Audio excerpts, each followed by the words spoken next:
If you've stumbled upon this video, you're probably wondering, what the heck? The Ivy League? The bastions of learning, prestige, and all things awesome? I'm sorry to say, but lots of weird stuff happens in the Ivy League. As a graduate from Harvard University and the Yale School of Medicine, I've amassed a pretty big collection of some bizarre true stories. Some have had the unfortunate honor of making the evening news, while others are being told for the first time ever. If you've ever wondered what really happens behind that ivory tower, this is it. If you're new to this channel, welcome.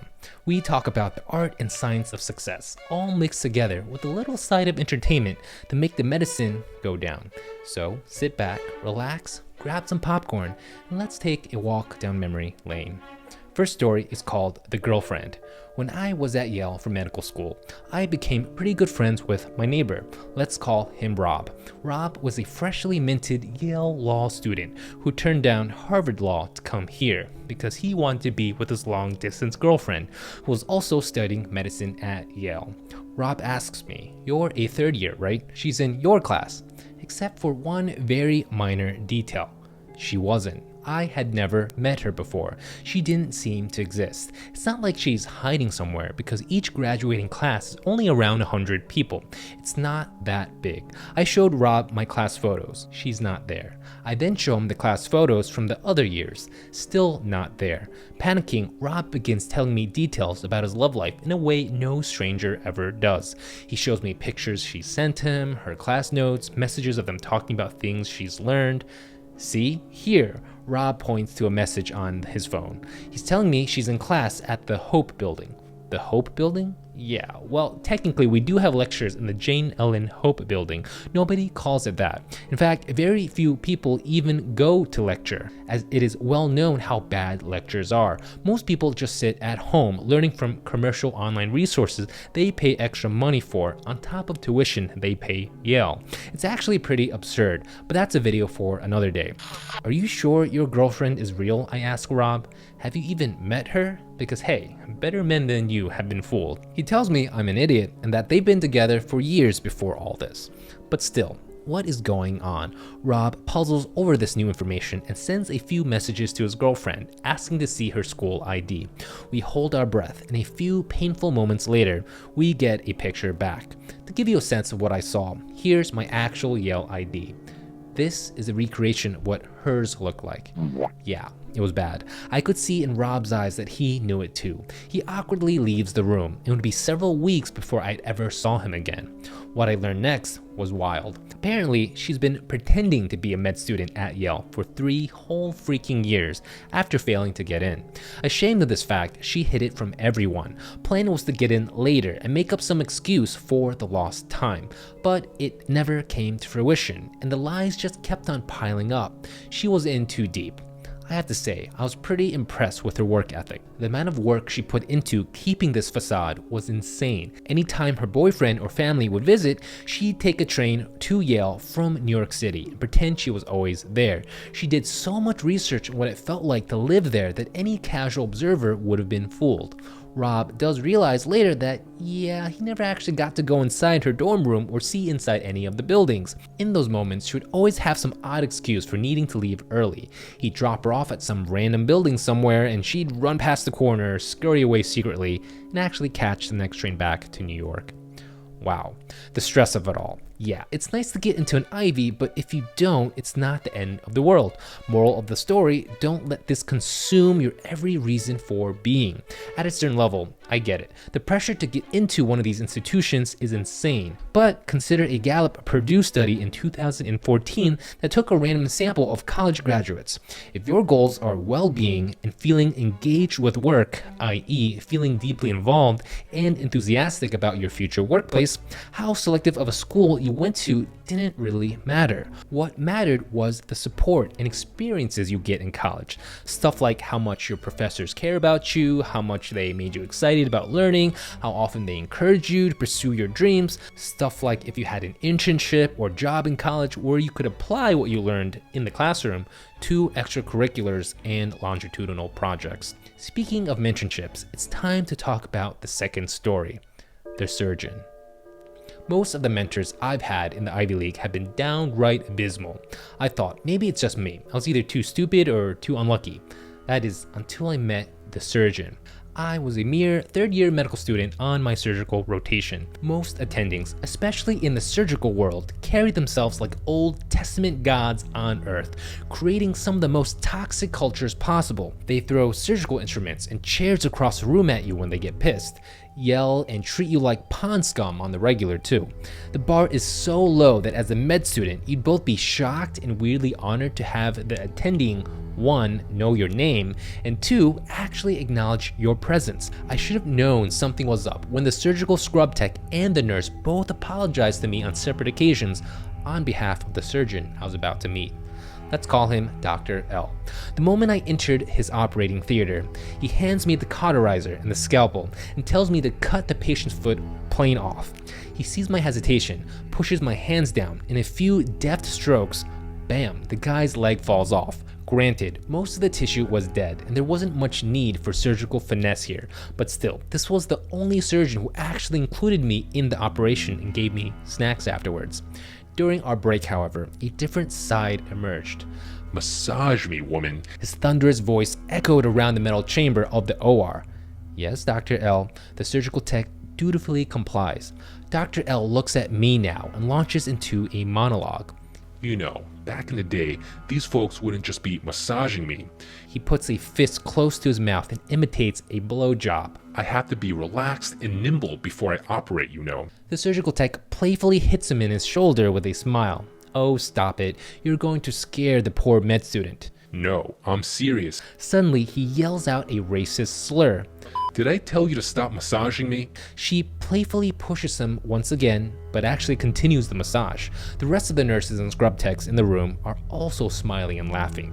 Shocked, I have no idea how to respond. He then takes out his phone and says he's going to show me something. Expecting a cute picture of his dog or maybe a fishing trip, what I ended up staring at was literal porn.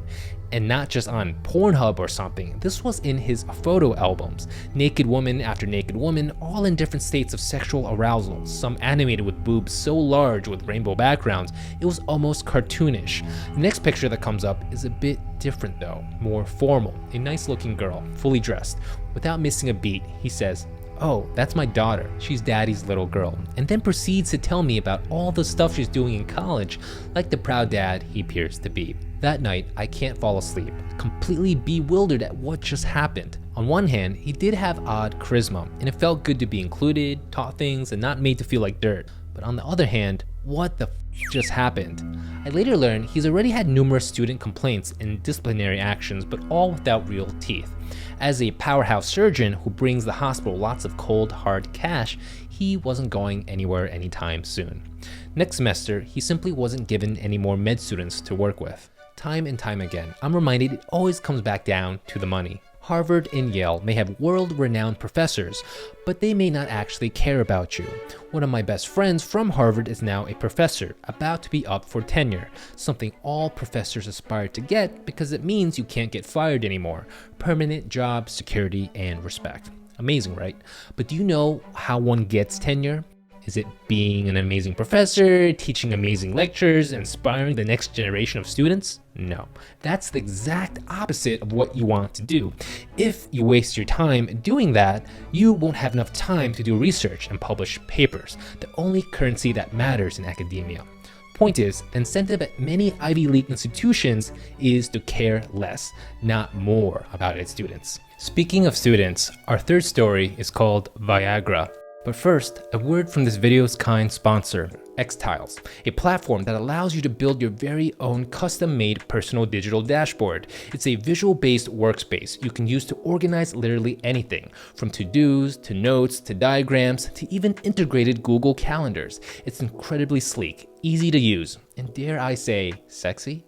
To save time, you can choose from a vast array of different templates for the type of work you want to do. You can collaborate with your friends and even use the phone app for seamless on-the-go integration. Signing up is easy. All you have to do is go to xtiles.app, create a free account, and get started. I found it perfect for planning my year, both from an overall life goal standpoint, to reflecting on my year as a whole, to mapping out major moves for each month, to fine-tuning each week, to arguably the crown jewel of the entire shebang, My own custom-made life dashboard. I like to think of myself as a pilot, and xTiles as my highly tuned, technologically advanced flight panel of important instruments.